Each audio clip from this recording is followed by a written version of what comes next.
Greetings and salutations and welcome to Lost in Video. Now originally this video was going to be about a Michael Mann movie and I was set on doing Miami Vice. However, over the summer I saw a Mann movie that I'd never seen before and now I just gotta do that one instead. So while we will eventually get to Miami Vice, this time we're going to take a look at 1981's Michael Mann feature film debut, Thief.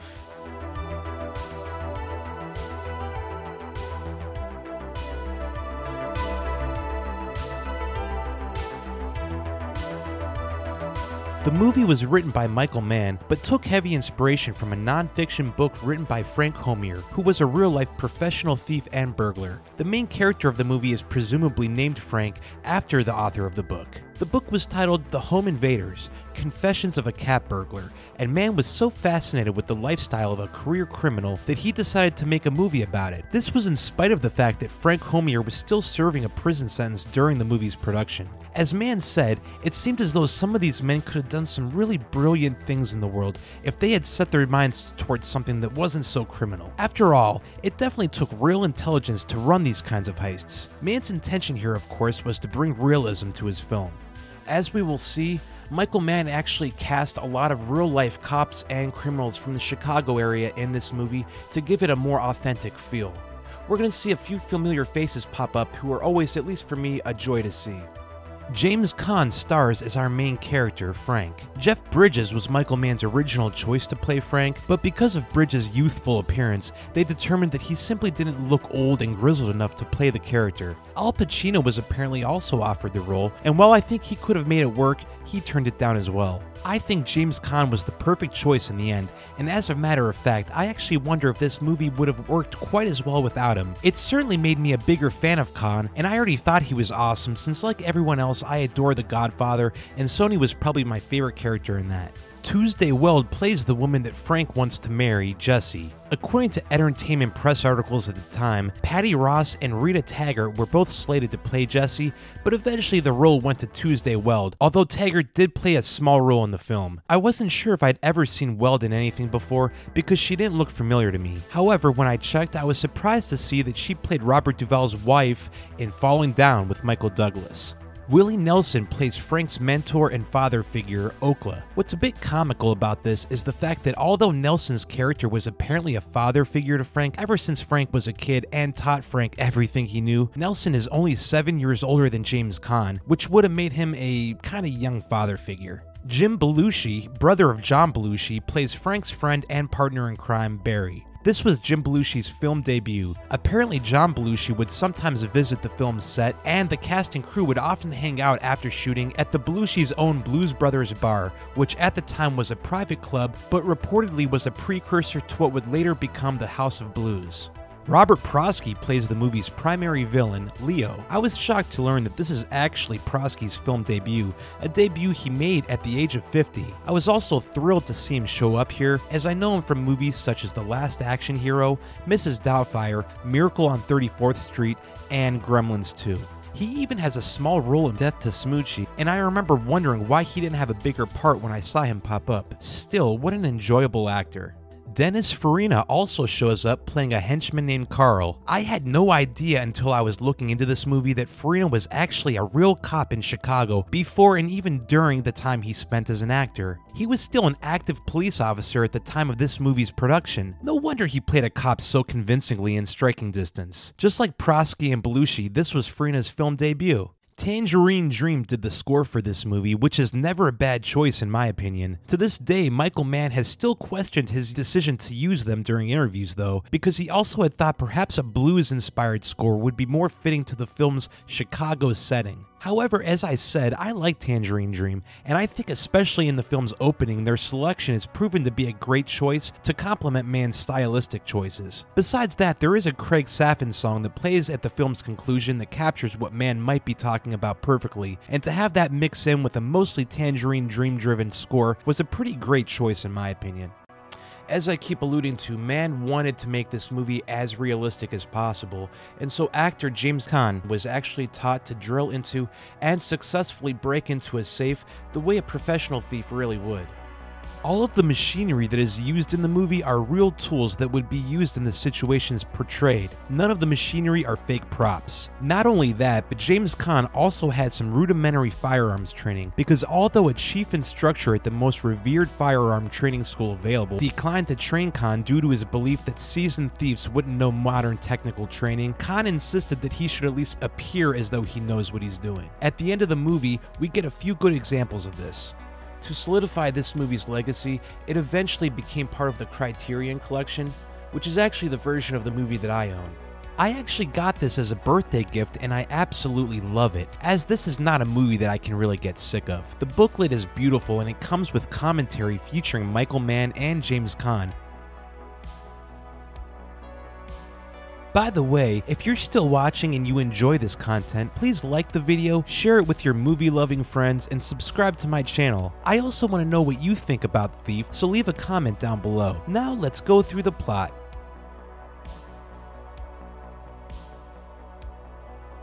The movie opens on a rainy night in Chicago as master safebreaker Frank is hard at work taking down a major diamond score. We watch him arrive at the heist scene, we see him drill into the safe, and we see him leave the scene of the crime. With the help of his partner Barry, played by John Belushi, he hides away the car that he used in the robbery. This opening sequence is great, as Michael Mann's trademark visuals come into play right away.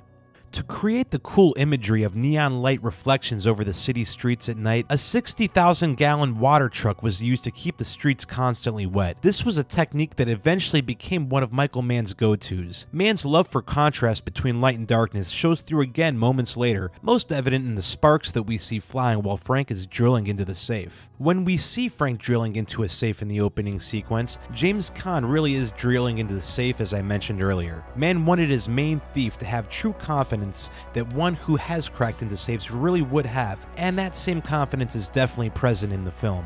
This $10,000 safe was purchased by the production company specifically so that James Caan could break into it. Since Caan now knew how to break into safes for real, this money was well spent because some of the shots in this opening sequence are incredible. After silently and successfully completing the operation with his partner, Frank takes off to get some breakfast, sharing some of it with what appears to be a homeless fisherman. I love the shot of these two men sitting next to each other, their silhouettes displayed against the gorgeous backdrop of the morning light on the horizon, reflecting off of Lake Michigan. The two men themselves even remark on the beauty that lies before them, referring to it as magic. We see Frank at his car lot, which of course is just a front for his illegal activity, and we only really see it used again later as a meeting spot for a few criminals, as well as a set piece. Frank meets a fence at a diner to organize the payoff for the diamonds he's just acquired, where he also sees Jessie, who's a beautiful young woman that works at the diner. In the first scene shared between Frank and Jessie, it seems almost as though the two characters have been familiar with each other before, at least for some time now. However, it sounds as though the scene they had shot was actually meant to be their first time meeting each other and was originally meant to be much lengthier, but for some reason, probably timing, it had to be edited down to what appears in the film as a simple confirmation for a date between the two. After Frank leaves the diner, he gets a phone call and learns that before his fence could pay him for the diamonds, he was thrown from a building to his death. In the world of crime, I suppose you don't want to try and cheat the wrong people or owe the wrong people money. Jim Belushi learns that an executive for a plating company, a man named Attaglia, is responsible for his fence's death and the disappearance of his money. Frank decides to pay Attaglia a visit at his office, where he pulls a gun on him and threatens him, demanding the money that he was owed by his now dead fence. This is an interesting scene, as it's our first glimpse into Frank's violent temper, something we don't see a lot in this film, as Frank usually isn't out to hurt anybody. He simply wants what he believes he is owed and will do whatever it takes to get it. We next go with Frank to a prison to visit his mentor, Okla, played by Willie Nelson. I don't know exactly why, but despite the barrier between these two, they seem uncomfortably close to each other and the glass between them. I'm not sure if that's just how these sort of things were set up back then, or if this was intentional by Mann to symbolize how close these two really are. Frank checks in on Okla to see how he's doing, and through their conversation we see that Frank was actually married before, but because he wasn't honest with his wife about his career, she began to think his late nights out meant that he was cheating on her and left him because of that. Frank's goal is to have the American dream, the house with the wife and kids and the loved ones in his life such as Willie Nelson, Okla, which is a pretty nice goal if you ask me. Okla tells Frank that he needs to get out of prison because another inmate plans to kill him. Frank tells Okla that he will do what he can before he leaves. Frank eventually meets with Attaglia near the docks to get his money, only this time he deals with Attaglia's boss, a man named Leo, once again played by Robert Prosky. By the way, based on his performance here, I never would have guessed that this was Robert Prosky's feature film debut. Leo tells Frank that he's familiar with his work and he appreciates his eye for high quality diamonds and goods, as well as his impeccable work in general at thieving. Leo wants Frank to work for him indefinitely, while Frank is eager to exit his life of crime and start a new life, something he elaborates on later. Frank receives the money he's owed and leaves, unsure of whether or not to take up Leo on his offer. This meeting unfortunately takes place on the same night that Frank was supposed to have his date with the woman from the diner, Jessie. Frank shows up at the restaurant they were supposed to meet at and finds, of course, that she's no longer there because he was so late. He ends up finding her at a club and basically kidnaps her in front of everybody to no reaction from anybody except Jessie herself, who Frank has to drag to his car with him. I guess one guy does try to help, but Frank flashes his gun at him, and that's the end of that. This opens up to some of my favorite dialogue in the movie, where Frank opens up to Jessie about what he really does for a living. The fact that he's not a car salesman, but instead a professional thief who takes big scores. The two go to a diner to talk, which is one of the, if not the, scene that steals the movie for me. Here we see James Caan's favorite monologue of his career. This is understandable, as in the scene, Caan's delivery of an absolutely brutal account of Frank's experience in prison was impeccable. The story details how Frank was forced to defend himself in prison and the tough mental attitude he had to develop in order to merely survive. He credits reaching the point where he no longer cared about anything with where he is today. What brings real life to the story is probably the fact that it was apparently based on a real letter that Michael Mann had actually received from a prison inmate. The scene works to perfection, despite the fact that James Caan's letter actually won't work in the scene when he tries to light his cigarette, and that wasn't supposed to happen. Frank asks Jessie to be with him and to start a family with him, to be a part of the collage that he's made of his dream. After this discussion, she finally agrees to be with Frank and they plan to adopt since she can't birth children. For the record, their relationship moves pretty fast because it's not the primary story here, so strap in for that. Since Jessie agrees to be with Frank, Frank agrees to do one or two more big scores for Leo, big enough for him to get the life that he wants, and then he's out. Oh, just the one more job and I'm out trope, huh? This isn't going to work out, is it? Frank meets with Leo and his partners to plan the heist, in one of those classic scenes where the thieves stand on top of one skyscraper, waving around the blueprints to the other skyscraper across the street that they're planning to break into, and screaming about alarm codes. All joking aside, there is no screaming in this scene, and the planning for the job is very meticulous because, as we saw in the opening scene, Frank is very good at what he does. The next time we see Jessie, she's looking at the house that her and Frank are moving into together after their one single date where they both agreed to start a family together. Jim Belushi, or should I say Barry, comes to check out the new house with his wife or partner, as he and Frank are good friends as well as partners in crime. Speaking of crime, that's all they talk about as they continue to plan their heist. Frank and Jessie go to the adoption agency where they hit a hurdle, as they're denied due to Frank's criminal history.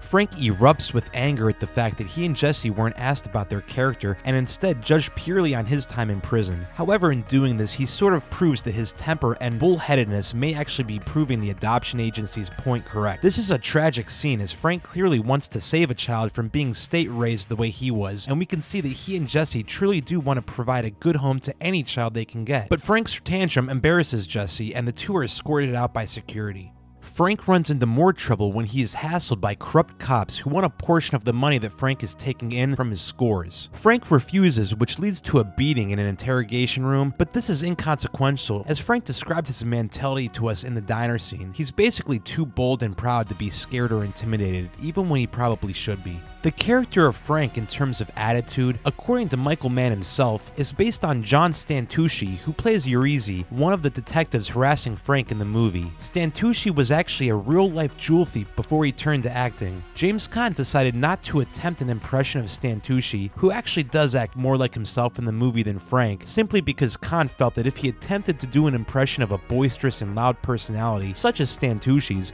it might come across as inappropriately comedic. Frank discovers that his house is bugged before a meeting with Leo. When the two meet up, Frank is suspicious of Leo due to the fact that ever since teaming up with him, Frank has been hassled by cops and found bugs in his house. Leo says that he will take care of it, although Frank's temper certainly flares up some more in this scene. Leo sets Frank's anger to rest momentarily though, as he tells Frank that because he was denied by the adoption agency, he can get Frank a baby. He has women who will have kids and sell them, which you'd think would tell Frank about the kind of man that he's dealing with in Leo, but it doesn't, unfortunately. Instead, Frank is elated and over the moon and runs home to tell Jesse. Frank's good news about a baby is interrupted with bad news though, as before he can be released from prison, Okla dies in the hospital with Frank at his side. It's unclear whether Okla died due to being attacked as he feared, or if it was due to a pre-existing heart condition which was also mentioned in an earlier scene. On this very same night, Jesse and Frank receive their baby. Because of the heartbreaking coincidence and the sunset of one life on the dawn of a new one, they decide to name their baby David, which was Okla's real name. After more harassment from the corrupt cops that one attacks Frank, it's time for Frank's final big heist. We see the heist carried out with precision, with both Frank and Barry working together well and doing exactly what needs to be done to pull the job off successfully. This scene is incredible from a visual standpoint, as man embraces once again the extreme light colors up against the extreme dark, with sparks flying galore as the men drill into the diamond safe. Once they get inside, they collect their diamonds and they get out.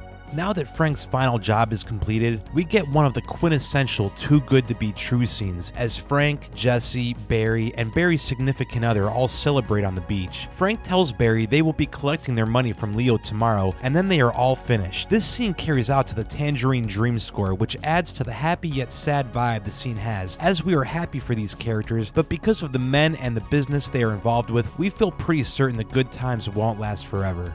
Frank goes to Leo's to collect the payment he is owed, and immediately things begin to go south when Leo shorts Frank on his payment, giving him a fraction of what he's owed. Leo says he will take care of Frank, but Frank simply wants his money and to leave. However, Leo wants Frank to do more jobs for him, having assumed that since Leo had taken care of Frank and gotten him a child, Frank would agree to work for him more steadily, although he is obviously being forceful about it. Frank doesn't see things Leo's way, and we already know what kind of mentality Frank has, so it's no surprise when Frank tells Leo the same thing he told Adaglia early in the film, which was basically a threat on his life if he doesn't get his money within 24 hours. Again, Frank's bullheadedness and temper get the best of him, as he can't see what consequences this might bring from a powerful man like Leo. The consequences come quickly, as we see Leo's men beating and torturing Barry at Frank's car lot, where the two were supposed to meet up. The henchmen want to do the same thing to Frank, but Barry tries to warn him, and it costs him his life as he promptly is shot to death by Dennis Farina, who's one of Leo's henchmen. Leo tells Frank that Barry's death is his fault and is a result of Frank refusing to work with the corrupt cops or Leo himself. Leo tells Frank that he owns him and that Frank will do whatever Leo wants him to do, or Leo will destroy everything in Frank's life before he has him killed. This scene is visually extraordinary, at least to me, with some shots that rank among my all-time favorites. Frank goes home and takes a long look at himself in the mirror, contemplating what he must do next. In a heartbreaking scene, he tells Jesse that his dream is dead, that it won't work out for them together, and instructs her to leave. Frank begins to do exactly what he did in prison and stops caring about anything, including himself once again. The first time I watched this movie, I couldn't help but reflect back on the diner scene and Frank's story that he told to Jesse about being in prison, and it sort of made me think I knew what Frank was going to do next. Frank has an associate drive Jesse and their baby David away, giving her $410,000 and sending them somewhere where Leo and his men won't be able to find them. Frank blows up his new house, and this sequence is as sad as it is visually stunning, as Frank drives to his car lot next and begins to destroy that as well. With overhanging lights reflecting off of the cars, Frank sets them on fire one by one before he gets in his car, crumbles up the picture collage he made, the symbol of his dream and what all the hard work has been for, and tosses it out of his car window before he drives off to one final encounter with Leo and his men. Once again, Frank finds himself reliving the prison story he told earlier, as he throws everything away of value that he has, strips himself down to nothing before he begins his path towards his tormentor and the man who wants to own him. We see Leo and Attaglia sitting in a room in Leo's house with Leo reading and Attaglia and others there, of course, to protect him. Frank breaks into Leo's house and first he knocks out Attaglia in the kitchen with a blow to the head after Attaglia makes the unwise choice to go to get something to drink alone. When Attaglia walks into the room, you see him laughing, something Mann told the actor to do, as if the character had just thought of something that made him laugh. Random, but a small detail that makes the character feel a little bit more real. Frank gets to the room Leo had been sitting in, but Leo must have sensed something because now he's gone, hiding in another room with a gun. Frank finally finds Leo literally cornered, and in a brief question of who's the quicker shot, Leo is gunned down by Frank, just as an amazing instrumental, Confrontation by Craig Safin kicks into the soundtrack. Frank shoots Leo again in the head for good measure, and Robert Prosky has one of the weirdest reactions I've ever seen to being shot in the head in a movie. Usually after the shot, all movement immediately stops and you drop, but Leo writhes around on the floor and lets out a few extra gags before he croaks. Attaglia comes to at this time, and his first thought is to go and check on Leo, his boss, and most importantly, his friend. I'm kidding. Actually, his first thought is to stumble out of the house and try to run away. But to his chagrin, Frank isn't done yet, and he's coming after Attaglia. Frank takes down Dennis Farina and the other henchmen outside Leo's house, and finally, as he tries to run away in the middle of the street, Attaglia catches a bullet from Frank as well. Now Frank is finished. Actually, he's not, because Dennis Farina isn't dead yet, and he blasts Frank with his shotgun just as he had blasted Barry earlier. Frank goes down, and although hurt, he's able to squeeze 2 shots out, disposing of Dennis Farina once and for all. Frank was wearing a bulletproof vest, you see, and although it's useless now, it appears all of his enemies are dead. With Leo's house, yard, and front street littered with bodies, and symbolically without the protection of his bulletproof vest, Frank slowly walks out into the darkness as Confrontation continues to play over the soundtrack with triumphant melancholy, and we cut to black. Before we get to my review of Thief, I just want to give a quick shout out to White Bat Audio, whose music you can hear as I discuss the movie. Karl Casey deserves all the credit in the world for making tons and tons of fantastic music. Check out the White Bat Audio YouTube page for more content and links. Now time for the review.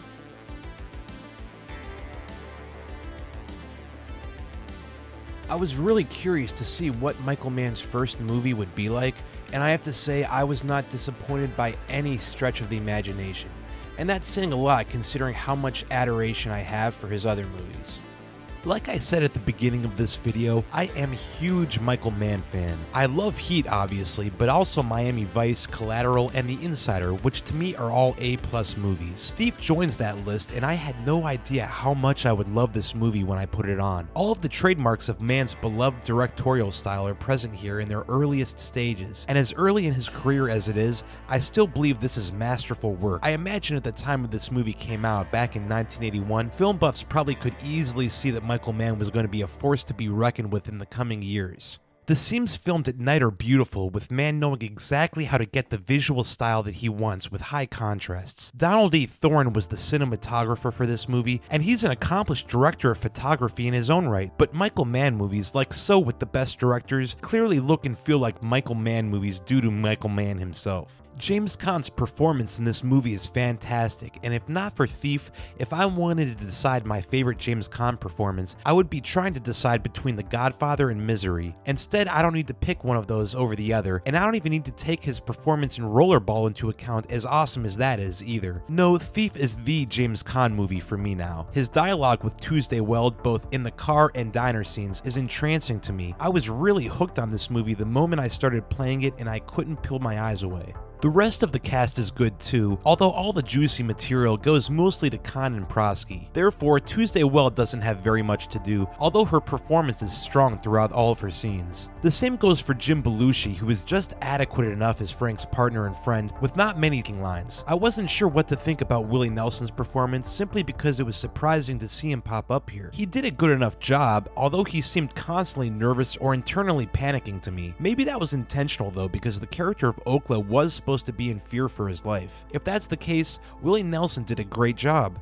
Robert Prosky must have been the biggest surprise to moviegoers back in 1981, since this was his first big movie role, and he was 50 at the time. Just goes to show you it's never too late to start something new. Prosky is excellent in his role as Leo, as he exudes such confidence that it really is hard to believe that he wasn't already a seasoned actor by this point in his career. Leo is your typical evil crime boss whose fatal error comes when he tries to put Frank under his thumb like everybody else, because he learns that in this movie's conclusion, Frank isn't like everybody else. Prosky, however, brings color and personality to what could have otherwise been a bland character.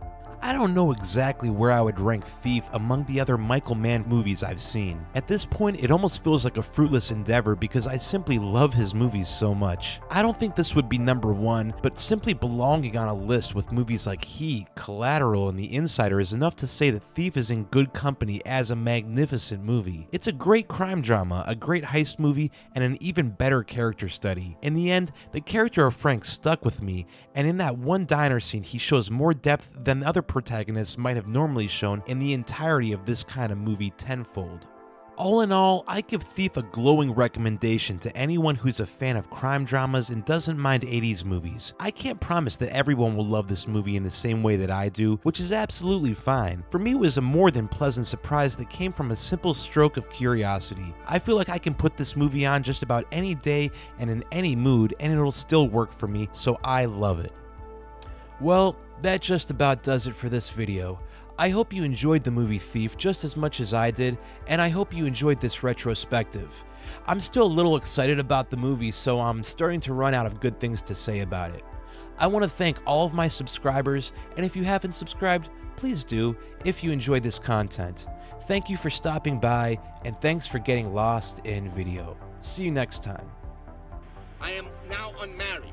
So let's cut the mini moves and the bullshit and get on with this big romance. What? I'm a thief!